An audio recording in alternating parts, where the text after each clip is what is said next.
Бүгінгі біздің тақырыбымыз Н.Айтұлының шығармашылығы.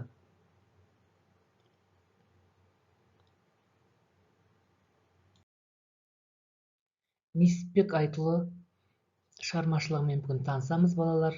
Енді біздің бүгінгі сабағымыздың мақсаты автор бейнесінің идеялық, стилистикалық тұтастырушы ретіндегі рөліне талдау жасау.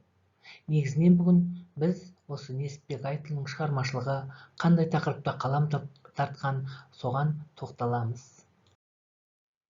Н.Айтұлы 1950 жылы Шығыс Қазақстанның Тарбағатай аймағында дүниеге келген. Ақын, мемлекеттік сыйлықтың лауреаты, Қазақстанның еңбек сіңірген қайраткері, Парасат орденінің иегері, таңдамалы 7 томдық фолиант баспасынан жарық көрген эпик ақын. Ол кісі еңбек жолын Шұбартау ауданының Жаңа өмір газетінде бастайды. 74 жылы Қазақ мемлекеттік университетінің журналистика факультетін бітірген. Ал 1974-1984 жылдар аралығында Балдырған журналынан поэзия бөлімінің меңгерушісі, Жалын баспасында редактор. Ал 84-94 жылдар аралығында Қазақстан жазушылар одағында әдеби кеңесші, 1995-1996 жылдары ақын қауымдастығының директоры, 1997-2000 жылдары Қазақ әдебиеті газетінде сын бөлімінің және Жұлдыз журналында поэзия бөлімінің меңгерушісі қызметін атқарады. 2001 жылдан бастап Астана қаласына қоныс аударады. Гумилев атындағы Еуразия ұлттық университетінің президенттік мәдениет орталығында қызмет істеген. Сөз зергері Айтұлы кең тынысты эпикалық поэмалар мен лирикалық өлеңдер арқылы Қазақстанның тәуелсіздігінің жыршысына әрі жаршысына айналған төкпе ақын, яғни импровизатор дейміз, төкпе ақын. Оның поэмаларында алаш жұртының қаһармандық тарихы мен азаттық рухының қадау-қадау кезеңдерінің алып панорамасы шеберлікпен жасалған деуге болады.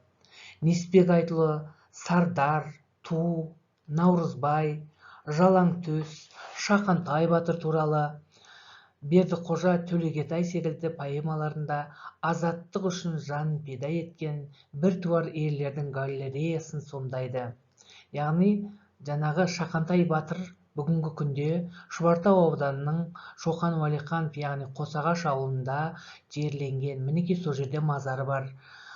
Бүкіл халық сол кісінің ерлігіне тәу етіп, сол жерде үлкен мазарына барып құран бағыштап тұрады. Ұлы даланың қасиетті топырақ үшін күрескен Кенесары бастаған ерлер туралы Ақмола шайқасы поэмасы, осы тақырыпқа сабақтасуған Жер жаннан қымбат дастанында елорданың терең тарихынан сыр шертеді. Айтұлы бабаларының арманы жүзеге асып, тәуелсіз еліміз әлемдік қауымдастықтың мәртебелі орын алып, жаңа елорда Астананың бой түзеп сәулеті артқанын Бәйтерек поэмасы арқылы қапысыз мүсіндейді.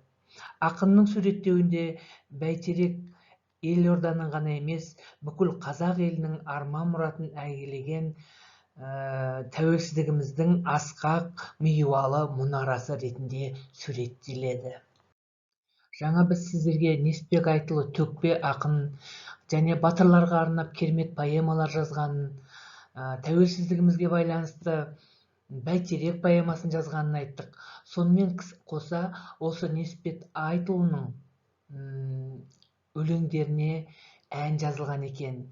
Яғни ән жанрына да ерекше үлес қосқан ақын. Ол кісінің ән домбыра, Сарыарқа, Дәурен-ай, Арман, Дариға Дәурен, Қазақтай ел қайда секілді көптеген туындылары халықтың сүйіп айтатын таңдамалы әніне айналған.